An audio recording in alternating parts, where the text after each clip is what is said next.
त्रेता युग में विभीषण जी राम राम तेहि सुमिरन कीना, राम राम तेहि सुमिरन कीना, हृदय हरस कपि सज्जन जीना, हृदय हर्ष कपि सज्जन कीना।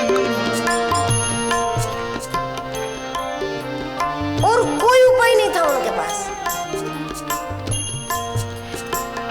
लंका के माहौल में राक्षसों के बीच में रह करके कौन सी साधना कर सकते थे? सुरती भगवान से हटे नहीं, इसके लिए भगवान के आयुध वगैरह के चित्र को विभीषण देखते रहते ताकि सुरती लगी रहे, विचार बना रहे, विचार में प्रभु रहे। लेकिन और कोई उपाय नहीं था उनके पास। राम कहाँ है, राम कैसा है, राम का स्वभाव कैसा है, राम को क्या पसंद है, राम किसे अपनाते हैं, राम को क्या बिल्कुल अच्छा नहीं लगा, ये कुछ नहीं। राम रहस्य से पूर्णतः विभीषण अज्ञात था। केवल एक आधार था उसके पास, राम राम तेहि सुमिरन कीना, राम राम तेहि सुमिरन कीना, हृदय हरस कपि सज्जन जीना, हृदय हर्ष कपि सज्जन कीना। हमसे जितना बन पाए उतना हम यदि करते हैं तो आगे का काम श्री हरि सरल कर देते। क्या उपाय था विभीषण जी के पास? अधिक से अधिक वो क्या कर सकता था? आंसू बहा सकता था, भगवान के स्मरण की वस्तु को सामने रख करके सूरती बनी रहे, स्मरण बना रहे, भगवान में मन लगा रहे। इसके लिए कोई चित्र अपने आसपास में भगवान संबंधित वस्तु को रखे। वो भी उसके लिए संभव नहीं था कि एक अच्छी सी फोटो फ्रेम बना ले, उसमें राम जी की फोटो रख ले, क्योंकि कैसा है राम विभीषण नहीं जानते थे। कोई है जो परम सत्ता है और निरंतर दूर रहकर भी मेरे निकट है, इस विश्वास के साथ वो उस परम सत्ता को राम कहता था।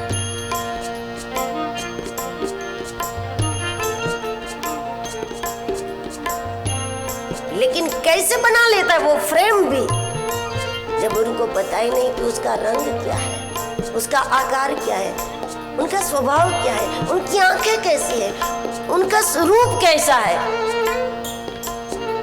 उनके चेहरे पर भाव कैसा है, कुछ नहीं पता था। बिल्कुल अज्ञात है भगवान के स्वभाव से और भगवान के प्रभाव से, दोनों से जो पूर्णतः अज्ञात हो, वो भी भगवान के नाम को धारण कर ले तो धीरे धीरे स्वभाव भी समझ में आ जाता है और प्रभाव भी समझ में आ जाता है। व्यवस्था श्री हरि स्वयं कर दे, हमसे जितना बने उतना हमें करना है, उसमें आलस नहीं करने है। तो विभीषण से उतना ही बन पा रहा था, भजन कर सकता था बस, और कुछ संभव नहीं था और कोई उपाय नहीं था उनके पास। तो जितना बन पाया उतना जब उसने, और उसमें जब राम भजन किया तो राम कृपा हनुमान बनकर पहुंच गई। विभीषण ने हनुमान जी को, अपने गुरु को इसी रूप में देखा, राम कृपा ही हनुमान बनकर आई। इसलिए कहा बिनु हरि कृपा, यदि हरि कृपा नहीं हुई होती, राम की कृपा मुझ पर, राम कहाँ है कैसे कुछ नहीं पता, लेकिन मुझे ये बात आश्चर्यतार्थ हो गई कि भगवान कृपालु है। जहाँ वो नहीं पहुँच सकते हैं मुझ तक, मैं नहीं पहुँच सकता हूँ वहाँ तक, वहाँ परमात्मा अपनी कृपा के माध्यम से जीव को अपना ले और कृपा के माध्यम से श्री हरि हमें अपना ले, इसके लिए नाम जप करना हमारा काम है और अपनी कृपा को कार्यरत करके हनुमान बनाकर यहाँ पहुंचा देना ये हरि का काम। बिनु हरि कृपा मिले नहीं सकता, बिनु हरि कृपा मिले नहीं सकता। अब मोहे, अभी तक तू मानता था, मेरी आस्था थी, मेरी श्रद्धा थी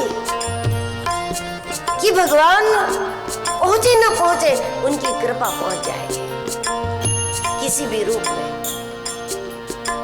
अभी तक मेरी श्रद्धा थी, लेकिन अब श्रद्धा विश्वास बन गई। तो कहता है अब मोहे भरोस हनुमंता, अब मोहे भरोस हनुमंता। अब तो भरोसा बन गया, अब श्रद्धा विश्वास बन गई, दृढ़ीभूत हो गई, अब भरोसा बन गया। और ये भरोसे ने विभीषण जी को इतना हिम्मतवान बना दिया, रावण की सभा में रावण को जाकर के ये कहना बीच सभा में कि राम भजो, इतना कठिन काम था। और कोई बोल भी दे तो क्या जिंदा रहेगा? सभा में जाकर कोई बोल दे रावण को कि राम भजन कर, कोई साहस नहीं करेगा। और करे भी तो उस सभा से उसके टुकड़े बाहर निकलेंगे, वो जिंदा नहीं निकल पाएगा। लेकिन उसी बीच सभा में जाकर विभीषण ने कह दिया राम भजे कोई तुम्हारा, राम भजे कोई तुम्हारा। और वो भी तब कि जब रावण ने लात मार दी थी उनको। जब रावण ने लात मारे, जिसको लात लगे वो टूटना चाहिए, लेकिन यहाँ उल्टा हुआ। रावण ने लात मारी तो उसका पैर टूटा, विभीषण ने टूटा, उसकी सत्ता हिल गई। रावण जब ही विभीषण त्यागा, भयऊ विभव बिनु तब ही अभागा, उसी सेकंड से वो अभागा हो गया, उसका पैर टूटा, विभीषण का अस्तित्व नहीं टूटा, क्योंकि भरोसा हनुमंता। श्रद्धा तो थी पहले, लेकिन कोई उपाय नहीं था। जो उपाय था वो जरूर वो कर रहा था। राम नाम जप में विभीषण ने कोई कसर न छोड़ी। सुबह आंखें खुलते ही वो भजन करता। पहले तो भजन से स्नान कर लो, बाद में पानी से स्नान करो।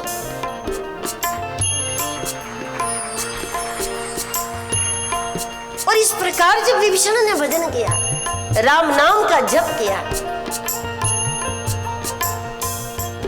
तो परिणाम यह आया कि जब हरि कृपा हनुमान बन करके, सदगुरु बन करके मिल गई, लंका में भी हनुमान जी का मिल जाना ये अकल्पनीय घटना है विभीषण जी के लिए। और इससे भरोसा बन गया, और फिर भरोसा बन गया। बीच सभा में रावण को कह दिया राम भजे नाथ तुम्हारा, राम भजे नाथ तुम्हारा। और ये कह दिया, इतना नहीं, इतना कहकर जिंदा निकल गया बाहर। एक खरोच नहीं पहुंचा पाया रावण विभीषण को, न विभीषण के अस्तित्व को, न उसकी प्रतिष्ठा को, न उसके जीवन को किसी प्रकार से चोट नहीं पहुंचा पाया। जो चोट लगी वो उसको लगी, जिसको मारा उसको न लगी, जिसने मारा उसको न लगी। चोट तो लगी पर उसको,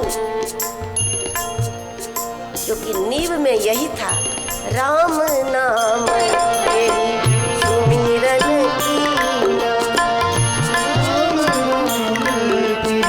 सुमिरन कीना। हृदय हरस कपि सज्जन कीना, हृदय हर्ष कपि सज्जन कीना। तो त्रेता में विभीषण जी राम राम जपते थे,